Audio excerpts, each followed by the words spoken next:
آپ سن رہے ہیں کتاب دیس ہوئے پردیس۔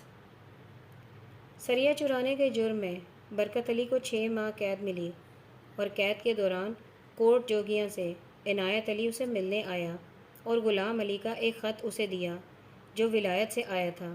پیارے بھائی بکو، یار معافی دے دینا، اب رسول کے واسطے سریا نہ بیچتا تو ولایت کیسے آتا، اور وہاں تیرے سرحانے سے جو رقم اٹھائی تھی وہ بھی ادھار ہے، اللہ پاک نے چاہا تو واپس کر دوں گا پونڈوں میں۔ یار ولایت بڑا ایک نمبر ملک ہے۔ یہ خط برکت علی نے پڑھنا تو خیر کیا تھا، اس نے ایک میٹرک پاس سیاسی قیدی سے پڑھوایا، اور جو ہی اس نے خط ختم کیا اور آخری فقرہ یار ولایت بڑی ایک نمبر ملک ہے پڑھا تو برکت علی کھڑا ہو گیا۔ اس کا چہرہ غصے سے لال ہو رہا تھا اور یوں لگتا تھا جیسے وہ ابھی ایک غبارے کی طرح پھٹ جائے گا۔ اس نے زمین پر تھوکا اور پھر زور زور سے غلام علی کو گالیاں دینے لگا۔ اوئے غلام علی، اوئے میں تیری، اوئے گامی میں تیری۔ ان گالیوں کے ہمراہ اس نے بڑی بدتمیزی سے کچھ فحش اشارے بھی کیے۔ اشرف خان سیاسی قیدی نے اسے بڑی مشکل سے ٹھنڈا کیا اور سمجھایا کہ یہ جیل ہے، یہاں اس طرح شور کرو گے تو قید تنہائی میں ڈال دیے جاؤ گے۔ باؤجی ذرا آپ ہی انصاف کرو، یہ جو غلام علی ہے تو میرا یار، میرے چاچے کا پتر ہے، اور ہم دونوں اکٹھے آئے تھے چک جوگیاں سے اس شہر لاہور کے علاقے گلبرگ میں مزدوری کرنے، اور اس نے میرے ساتھ پتہ ہے کیا سلوک کیا؟ آپ کو پتہ ہے؟ نہیں، مجھے نہیں پتہ، اشرف خان نے مسکراتے ہوئے کہا۔ ایک تو جی اس نے مالکوں کا سریا بیچ ڈالا، اور دوسری بات اس نے کمینگی والی یہ کی کہ میرے سرحانے جو میری جمع پونجی بھی تھی وہ بھی لے گیا۔ ہاں جی، میرا چاچے کا پتر یہ کر گیا میرے ساتھ، اور میں نے چک جانا تھا اپنے پتر کو دیکھنے کے لیے، اور بشیرہ وہاں کیا سوچے گی کہ میں یہاں چوریاں ڈاکے ڈال رہا ہوں؟ سارا چک کیا سوچے گا کہ نور دین کا پتر جیل کاٹ کر آیا ہے؟ لو جی، میں تو واپس گھر جانے جوگا نہیں رہا، کیا منہ لے کر جاؤں گا؟ میرا پہلا پتر ہے اور میں یہاں جیل میں ہوں، اس کا باپ چور بنا دیا ہے مجھے، اور خود ماں کا یار ولایت میں عیش کر رہا ہے میرے پیسے پہ، میں بھی اپنے باپ کا نہیں۔ باؤجی آپ گواہ رہنا، میں اپنے باپ کا نہیں، جو غلام علی کا گاٹا نہ اتار دوں تو رب رسول کی قسم میں اس کا خون کروں گا، اور یوں کروں گا کہ وہ معافیاں مانگے گا، تم دیکھ لینا میں یہی کروں گا۔ اشرف علی سیاسی قیدی بڑے اطمینان سے سگریٹ کے کش لگاتا اس کی باتیں سنتا رہا۔ اور اب پورے 6 مہینے میں یہاں پڑا رہوں گا لاہور شہر کی جیل میں، اور پھر ساری عمر لوگ یہی کہیں گے کہ اس نے جیل کاٹی ہے۔ آپ ہی بتائیں باؤجی، یہ کتنی بے عزتی کی بات ہے؟ میں نے تو یہ بھی سنا ہے کہ دیہات میں اس بات کو زیادہ معیوب نہیں سمجھا جاتا۔ اشرف علی بولا۔ کیا نہیں سمجھا جاتا؟ یعنی برا نہیں سمجھا جاتا اگر کوئی جیل چلا جائے، بلکہ کئی مقامات پر تو اسے عزت کی بات کہتے ہیں۔ نہیں جی، ہمارے علاقے میں ایسا نہیں ہے، وہاں چوری چکاری کو برا سمجھا جاتا ہے، اور جو جیل چلا جائے اس کی آل اولاد کو تانے ملتے رہتے ہیں کہ اس کا باپ جیل کاٹ کر آیا تھا۔ پر جی میں نے گامے کو چھوڑنا نہیں، میں اپنے باپ کا نہیں جو اس کا گاٹا اتار کر کھوئی میں نہ پھینک دوں تو۔ اس رات برکت علی اچھی طرح سو نہ سکا، ایک تو تنگ کوٹڑیاں، گرمی اور مچھر، اور اوپر سے غلام علی کی غداری اسے بے چین کرتی تھی اور خون کھلاتی تھی۔ اشرف خان سیاسی قیدی بھی اسی کوٹڑی میں تھا۔ رات کے کسی پہر جب وہ کروٹیں بدل بدل کر اکتا گیا اور اس کا پنڈا دکھنے لگا تو اس نے ہولے سے اشرف خان کو آواز دی، اور وہ بھی سویا نہ تھا۔ تم نے بھی چوری کی تھی باؤجی؟ اس نے پوچھا۔ اشرف خان شاید اندھیرے میں آہستہ سے ہنسا، کیونکہ اسے کچھ آواز سنائی دی، لیکن صرف آواز تھی اور اس کا سوال کا جواب نہ تھا۔ شاید وہی رات تھی۔ رات تو نہیں تھی، شام ہو چکی تھی، اور اندھیرا پورے گاؤں پر ابھی بیٹھ رہا تھا، لیکن گلیوں میں کوئی نہیں تھا، اور گاؤں کی گلیاں صرف گھر سے نکل کر کھیتوں پر جانے اور وہاں سے واپس آنے کے لیے ہوتی ہیں، یہ نہیں کہ بلا کام کاج کے لوگ ان میں گھومتے رہیں یا ادھر سے ادھر کھڑے رہیں۔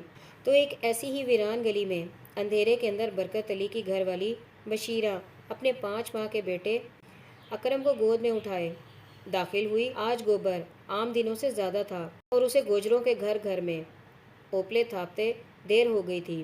یوں بھی اب وہ زیادہ پھرتی سے کام نہیں کرتی تھی، کیونکہ اس کے دماغ میں نت نئی صورتیں بنتی رہتی تھیں۔ برکت علی کو گئے ہوئے 1 برس سے زائد کا عرصہ ہو گیا تھا۔ اس نے شہر جا کر کچھ روپے بھیجے تھے اور ایک خط بھی کسی سے لکھوایا تھا کہ میں روپے جمع کر رہا ہوں، اس لیے تم ابھی اوپلے تھاپ کر گزارا کر لو۔ بس یہی ایک خط آتا تھا، اور اس کے بعد وہ کچھ ہوا جو سارے چک میں پھیل گیا۔ برکت نے اپنے مالکوں کا سامان بیچ دیا اور اب چوری کے جرم میں وہاں بڑی جیل میں ہے۔ بشیرہ یہ بات نہ مانتی اور شروع میں اس نے مانی بھی نہیں۔ پھر بھائی عنایت علی نے ایک دن اسے بتایا کہ وہ لاہور جا رہا ہے برکت علی سے ملنے، اور وہ جیل میں ہے۔ بس وہ دن اور آج کا دن بشیرہ میں آنکس بہت ہو گئی تھی۔ وہ جہاں بیٹھتی وہاں پہروں بیٹھی رہتی۔ کبھی کبھار تو وہ اکرم کو دودھ پلانا بھی بھول جاتی اور وہ اس کو چھاتی پر ہاتھ مار مار کر اپنی بھوک یاد دلاتا، اور لوگ بھی باتیں کرتے، اور انہوں نے تو کرنی تھی کیونکہ برکت علی نے کام ہی ایسا کیا تھا۔ اگر چک جوگیاں کا کوئی اور نوجوان اس قسم کی حرکت کرتا تو یقیناً وہ بھی اپنا ہاتھ کھلے منہ پر ہائے ہائے کہہ کر مارتی، اور پھر نہایت زہریلے انداز میں اس کے خاندان اور اس کے لگتوں کو کھری کھری سناتی۔ تو لوگوں نے باتیں تو کرنی تھیں، اس نے کام ہی ایسا کیا تھا۔ شاید یہ وہی رات تھی جب برکت علی اپنی کوٹھڑی میں کروٹیں بدلتا تھا، یا اس رات کے بعد کوئی اور رات تھی جب اندھیرا پورے گاؤں پر ابھی بیٹھ رہا تھا اور گلیوں میں کوئی نہ تھا، اور بشیرہ گوجروں کے گھر سے ذرا دیر سے نکلی تھی اور گلی کے ویران اندھیرے میں آہستہ آہستہ پاؤں دھرتی چلتی تھی۔ اس نے سوچا کہ گھر جانے سے پہلے وہ ذرا کھیتوں میں جا کر فارغ ہو آئے، اس لیے وہ گلی کے آخر تک چلتی گئی، اور گلی کے آخر میں سبز کھیتوں کی گہری رنگت تھی، اور ان میں ایک پگ ڈنڈی دور تک جاتی تھی، اور بشیرہ اس پر چلتی گئی۔ گوجروں کا بیٹا امام دین بھی اسی پگ ڈنڈی پر اس کے پیچھے پیچھے چلتا گیا۔ کھیت ختم ہوئے تو ویران ٹبے اور میدان شروع ہو گئے، اور ادھر وہ کھوئی تھی جس میں سے پانی نہیں نکلا تھا، اور جہاں کسی زمانے میں برکت اور غلام علی اللہ دتا افیمی کے گنے رات گئے تک چوسا کرتے تھے۔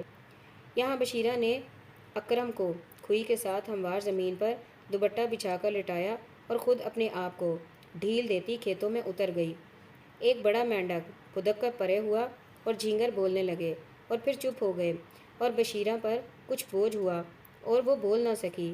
اس کے نتنوں میں سبز گھاس تھی، اور ادھر ماں کے آنے میں دیر ہوئی تو زمین پر لیٹا اکرم بلک بلک کر رونے لگا۔ امام دین اپنے آپ کو سنبھالتا کھیت سے باہر آیا، روتے ہوئے بچے کے قریب ہوا تو جھجکا اور جیسے منہ چھپاتا ہوا پرے چلا گیا۔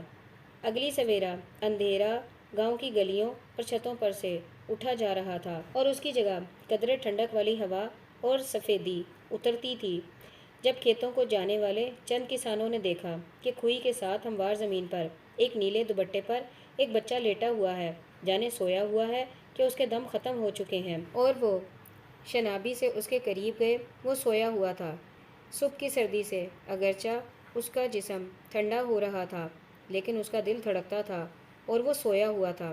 یہ کوئی اچنبھے کی بات نہیں تھی کہ کسی کھیت کے کنارے پر کوئی بچہ دوپٹے پر لیٹا ہوا ہو، کیونکہ اکثر ایسا ہوتا تھا۔ ان کی مائیں انہیں کنارے پر لٹا کر کھیتوں میں فراغت کے لیے چلی جایا کرتی تھیں، لیکن یہ کبھی نہیں ہوا تھا کہ اتنی سویرے اتنی ٹھنڈک میں کوئی اپنا بچہ چادر کے بغیر چھوڑ جائے، اور پھر بچہ سویا ہو۔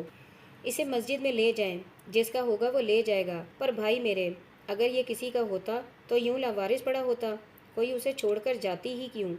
یہ بھی تو ممکن ہے کہ ہمارے چک کا نہ ہو، کوئی راہگیر اسے یہاں چھوڑ گیا ہو کھوئی کے پاس۔ پر کیوں بھائی، طرح طرح کی دنیا ہے، اللہ معاف کرے، کیا پتہ یہ بچہ کیسا ہے۔ نہیں، یہ اپنے ماں باپ کا قانونی ہے، دوسرے جو ہوتے ہیں انہیں لوگ شروع سے ہی ادھر ادھر کر دیتے ہیں۔ یہ تو 5-6 مہینے کا لگتا ہے۔ وہ اسے اٹھا کر مسجد میں لے گئے۔ عنایت علی کی عادت تھی کہ شام کی نماز کے بعد وہ برکت علی کی 2 کوٹھڑیوں کی طرف پھیرا ضرور مار لیتا تھا۔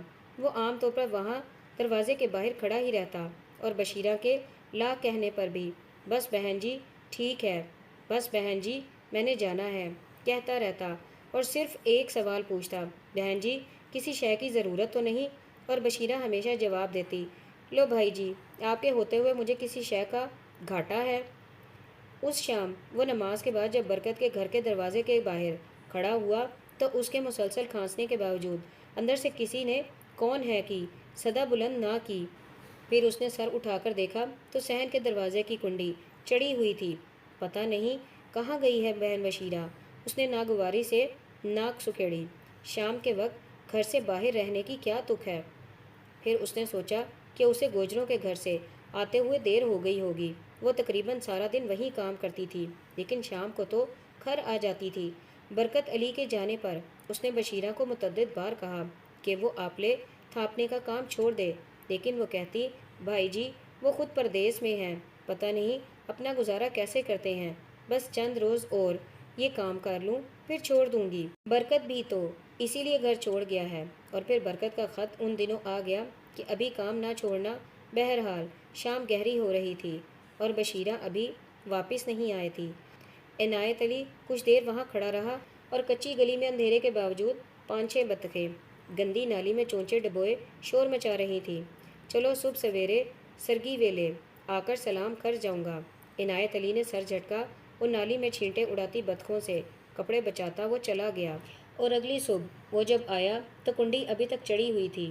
عنایت علی کے چوڑے ماتھے پر پسینے کی دھاریں پھوٹنے لگیں۔ رب خیر کرے، اللہ بہتر کرے، وہ زیر لب بڑبڑایا اور وہاں سے سیدھا گوجروں کے گھر گیا۔ وہ اپنی بھینسوں کو نہلا رہے تھے اور ان کے جوان 3 ٹوکوں کو چلا کر چارہ کتر رہے تھے۔ عنایت علی کو دیکھ کر فضل ماہیہ اس کی طرف آیا، بھا عنایت آج سویرے سویرے کدھر؟ بس میں ادھر سے گزرا تو سوچا کہ سلام کر جاؤں۔ وہ تمہاری بھوری بھینس اب کیسی ہے؟ وہ دوائی کھلائی تھی جو میں نے بتائی تھی؟ عنایت نے ادھر ادھر نگاہ ڈالتے ہوئے کہا۔ وہ پوچھنا نہیں چاہتا تھا کہ بشیرہ ادھر آئی ہے یا نہیں، اس لیے وہ ادھر ادھر کی باتیں کرتا رہا اور فضل ماہیہ اسے بھوری بھینس کے قصے سناتا رہا۔ ماہیہ بشیرہ کل آئی تھی نا؟ بالآخر اسے پوچھنا پڑا۔ نہیں بھائی، اس کے بغیر ہمارا گزارا نہیں ہوتا، دیکھو نا اتنی بھینسیں ہیں اور ان کا گوبر بھی واہ واہ ہو جاتا ہے، ہماری عورتیں کتنا تھاپ سکتی ہیں، بشیرہ کے بغیر ہمارا گزارا نہیں ہو سکتا۔ کل شام تک تو یہی تھی، واہ واہ تھک گئی ہوگی۔ بس میں نے تو یہی پوچھنا تھا۔ عنایت زبردستی مسکرایا۔ میں ادھر جا نہیں سکا اس کی خیر خیریت پوچھنے، تو میں نے سوچا تم سے پوچھ لوں۔ اچھا بھائی ماہیہ، عنایت نے جانے کے لیے ہاتھ آگے بڑھایا تو ماہیہ نے ہنس کر کہا، ایک گھونٹ دودھ تو پیتے جاؤ۔ اوئے پتر امام دین، اوئے ادھر آ، برا کے لیے گھونٹ دودھ تو لا۔ عنایت علی دودھ نہیں پینا چاہتا تھا، لیکن فضل ماہیہ نے اس کا ہاتھ تھامے رکھا اور اسے مجبوراً ٹھہرنا پڑا۔ امام دین آیا تو اس کے ہاتھ میں دودھ کا پیالہ تھا۔ سنا بھائی امام دین، تم کیسے ہو؟ عنایت علی نے پیالہ لے کر پوچھا۔ اچھا عنایت، وہ بشیرہ کو کہنا کہ آج پھر ذرا زیادہ کام ہے، جلدی آ جائے۔ عنایت گوجروں کے گھر سے نکلا تو اس کا رنگ پیلا پڑ چکا تھا۔ یا خدا، یہ کیا ہو رہا ہے؟ میرا بھرا برکت علی پردیس میں ہے اور اس کا خاندان یہاں میری حفاظت میں تھا، میں کیا جواب دوں گا اور کیا منہ دکھاؤں گا؟ اس لمحے اس نے کھیتوں کی طرف گلی میں داخل ہوتے چند کسان دیکھے اور وہ کچھ اٹھائے ہوئے تھے۔ عنایت علی کا دل بری طرح دھڑکا اور اس نے جان لیا کہ وہ جو کچھ بھی اٹھائے ہیں اس کا تعلق واسطہ اس کے ساتھ ہے، اور وہ بھاری قدم اٹھاتا ان کی طرف گیا۔ وہ ایک نیلے دوپٹے میں لپٹے بچے کو اٹھائے چلے آ رہے تھے۔ یہ نیلا دوپٹہ اس نے پہلے کہاں دیکھا تھا؟ کہاں دیکھا تھا؟ کیا بات ہے، تم لوگ کھیتوں میں جانے کی بجائے واپس کیوں آ رہے ہو؟ اس نے پوچھا۔ سوکھی کھوئی کے پاس زمین پر یہ بچہ پڑا تھا، ہم اسے مسجد میں لے جا رہے ہیں تاکہ جس کا ہو وہ آ کر لے جائے، اگر یہ ہمارے چکا ہے تو۔ میرے خیال میں ادھر کا نہیں ہے، ورنہ اس کی ماں اسے وہاں چھوڑ کر کہاں جا سکتی تھی؟ عنایت علی نے آگے ہو کر بچے کے منہ سے دوپٹہ پرے کیا، وہ ابھی تک سو رہا تھا۔ اسے مجھے دے دو، وہ بامشکل کہہ سکا، یہ میرا بھتیجا ہے، برکت علی کا بیٹا اکرم۔ تمام کسانوں نے ایک دوسرے کی جانب دیکھا کہ عنایت علی یہ کیا کہہ رہا ہے۔ برکت علی کی بیوی بشیرہ تو بڑی پردے والی بی بی ہے اور بڑی شرم والی ہے، تو وہ اپنا بچہ چھوڑ کر کیسے جا سکتی ہے؟ عنایت علی نے بچے کو اپنی گود میں لیا اور پھر بیٹھی ہوئی آواز میں کہنے لگا، اس کی ماں کو تو نہیں دیکھا تم لوگوں نے؟ تب وہ سارے کے سارے پھر بے حد حیران ہو گئے۔ کہ عنایت علی یہ کیا کہہ رہا ہے۔ ان کا خیال تھا کہ بشیرہ گھر پر ہوگی اور شاید کسی نے بری نیت سے بچہ اٹھا لیا اور پھر اسے سوکھی کھوئی کے پاس چھوڑ گیا۔ بشیرہ گھر پر نہیں ہے، ان میں سے ایک نے پوچھا۔ نہیں، عنایت نے سر ہلایا اور برکت علی کے گھر کی طرف چلنے لگا۔ اس کے دل میں بڑی امید تھی کہ مولا پاک یوں کریں گے کہ جب وہ گھر پہنچے گا تو دروازہ کھلا ہوگا اور اس میں پریشان حال بشیرہ کھڑی ہوگی اور اسے دیکھ کر کہے گی، بھائی عنایت، لاکھ لاکھ شکر ہے کہ تم آ گئے اور میرے بیٹے کو تلاش کر لائے۔ میں نے اس کے بغیر پاگل ہو جانا تھا، پر امید اس کی پوری نہ ہوئی۔ دروازے کی کنڈی ابھی بھی چڑھی ہوئی تھی۔ اس نے پتہ نہیں کیوں دروازے پر دستک دی، ایک بار، دو بار، پھر بلند آواز سے کہنے لگا، بہن بشیرہ، بہن کسی شے کی ضرورت تو نہیں؟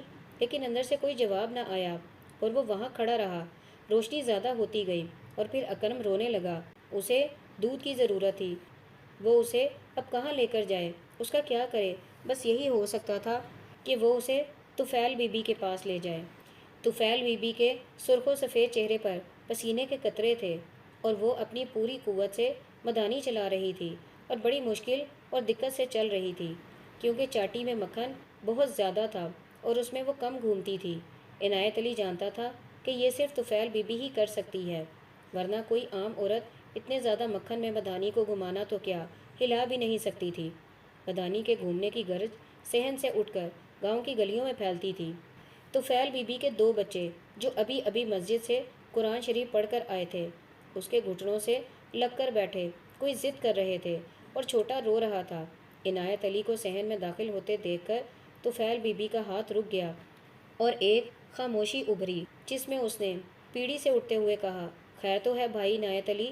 عنایت علی نے آگے بڑھ کر اکرم کو طفیل بی بی کے ہاتھوں میں دے دیا اور چارپائی پر سر جھکا کر بیٹھ گیا۔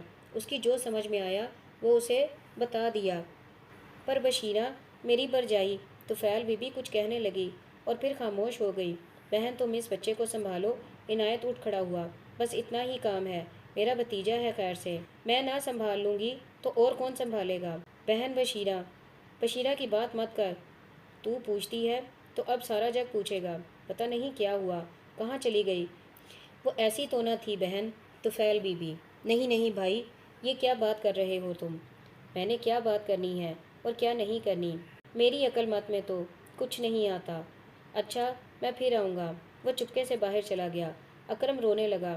طفیل بی بی نے اسے دیکھا اور اسے اپنا بھائی یاد آ گیا جو لاہور گیا تھا اور پھر چوری کر کے جیل میں تھا۔ بدقسمت، اس کی آنکھوں میں آنسو امٹ آئے تھے، پر اس نے دل پر جبر کیا اور آنسو پہنچ کر بچے کو دودھ پلانے لگی۔ اگلے روز چک جوگیاں کے گھروں میں سرگوشیاں ہوتی تھیں اور وہ ہونی تھی۔ عنایت علی سر جھکائے گلیوں میں چلتا تھا۔ کسی نے بھی اسے بشیرہ کی بابت نہ پوچھا تھا، لیکن سب نے پوچھا تھا، صرف زبان سے نہیں بلکہ دیکھ دیکھ کر۔ ان کی نگاہیں پوچھتی تھیں۔ وہ کہتے تو یہ تھے کہ بھائی عنایت علی کیا حال ہے، پر اس میں گونج بشیرہ کہاں گئی کی سنائی دیتی تھی۔ طفیل بی بی بھی چپ تھی۔ اس کے گھر والے نے پوچھا تو اسے بھی اس نے یہی کہا کہ میری بھرجائی عزت والی ہے، وہ خود کہیں نہیں جا سکتی۔ لیکن اس کے اگلے روز بھی چک جوگیاں کے گھروں میں سرگوشیاں ہوتی تھیں اور وہ ہونی تھیں۔ برکت علی جیل میں اپنی جوانی کے دن اور راتیں گزارتا رہا۔ جیل کی اصطلاح میں ایسے قیدی جو صرف 2-3 برس کے لیے آتے تھے مہمان کہلاتے تھے اور ان کی عزت نہیں کی جاتی تھی۔ یہ لوگ بچے سمجھے جاتے تھے، چاہے قید کاٹنے والا بوڑھا ہی کیوں نہ ہو۔ عزت دار اور شریف قیدی وہ تھے جو عمر قید کے لیے آئے تھے۔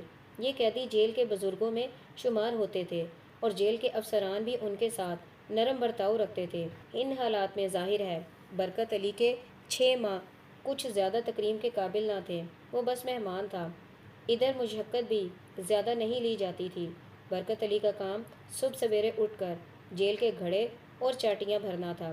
یہ کام اس سے پہلے ایک شہری بابو کے سپرد تھا اور وہ کنویں میں سے پانی نکالتے ہوئے چلو بھر بھر کر آنسو بہاتا تھا، کیونکہ کنویں میں بوکر ڈال کر اسے لبریز کر کے اونچا کھینچنا ہمت اور تجربے کا کام ہوتا ہے۔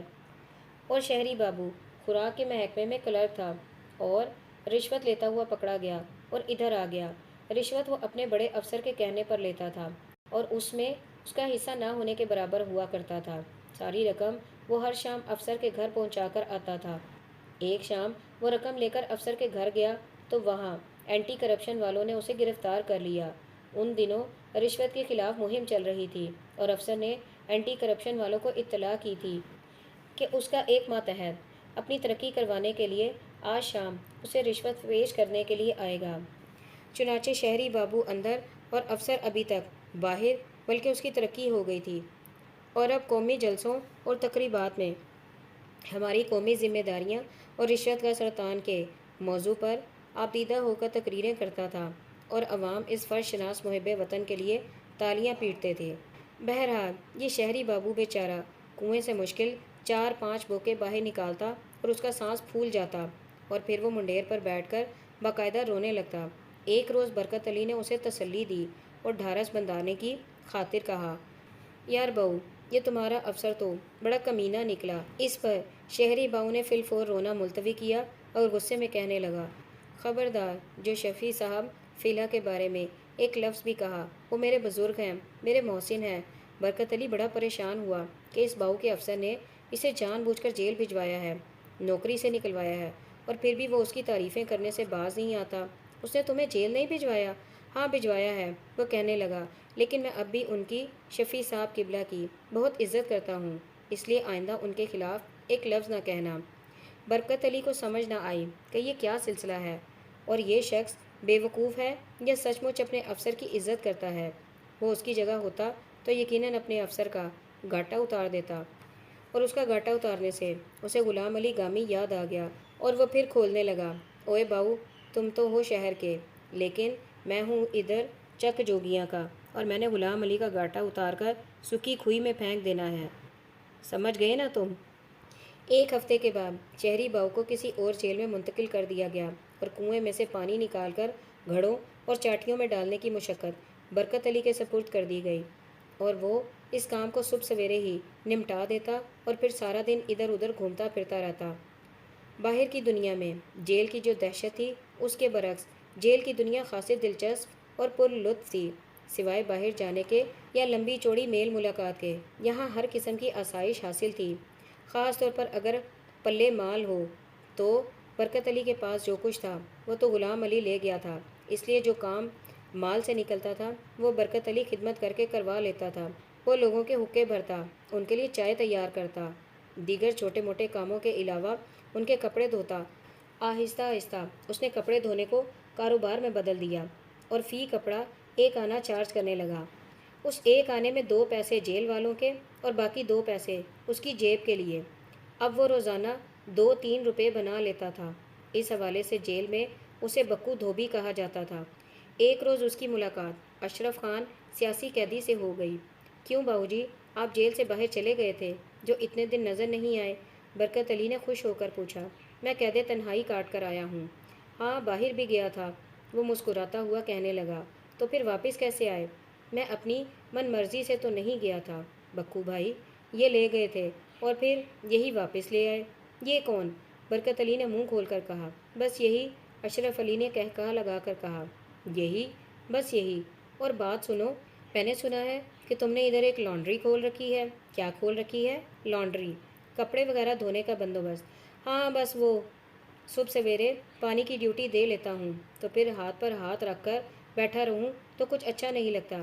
سوچا باہر تو جانا ہے کبھی نہ کبھی، تو اس کے لیے جیب میں کچھ رقم ہو جائے۔ پتہ ہے نا وہ گامی ماں کا میرے سارے پیسے نکال کر بھاگ گیا تھا۔ ہاں پتہ ہے، تو میرے کپڑے بھی یار دھو لاؤ۔ کیا ریٹ ہے؟ آپ کے لیے مفت۔ نہیں نہیں، اشرف خان حسب عادت کہکہا لگا کر ہنسا۔ کاروبار میں رعایت نہیں ہونی چاہیے، ہم بھی وہی دیں گے جو باقی جیل والے دیتے ہیں۔ اشرف خان نے اپنے صندوق میں سے کپڑوں کی گٹھڑی نکالی اور برکت کے حوالے کر دی۔ 3 جوڑے ہیں، رسید ملے گی؟ اس نے برکت کے کندھے پر دھپ لگائی اور پھر ہنستا ہوا واپس چلا گیا۔ اگلے روز پانی بھرنے کی ڈیوٹی ختم کرنے کے بعد اس نے کنویں کے کنارے دھوبی گھاٹ کھولا اور کپڑے دھونے لگا۔ جب اس نے اشرف خان کے کپڑے نکال کر ان پر پانی ڈالا تو یکدم رکا اور اس کا منہ کھل گیا۔ کپڑوں پر خون کے بے شمار دھبے تھے۔ وہ انہیں رگڑ رگڑ کر صاف کرنے کی کوشش کرتا رہا، لیکن نشان باقی رہے۔ شلواروں پر بھی گندگی لگی ہوئی تھی۔ برکت علی کی سمجھ میں نہ آیا کہ اشرف خان کے کپڑے پر یہ خون، گندگی وغیرہ کہاں سے لگ گئی۔ اسی شام اس نے دھلے ہوئے کپڑے اشرف خان کے آگے طے کر کے رکھے اور کہنے لگا، باؤ جی، آپ کے کپڑوں پر لال لال کیا لگا ہوا ہے؟ اشرف خان، جو عام طور پر کہکہا لگا کر بات کا جواب دیتا تھا، ایک لمحے کے لیے چپ رہا اور پھر سنجیدگی سے کہنے لگا، یہ سرخ روشنائی ہے، خط لکھتے وقت کپڑوں پر گر گئی تھی۔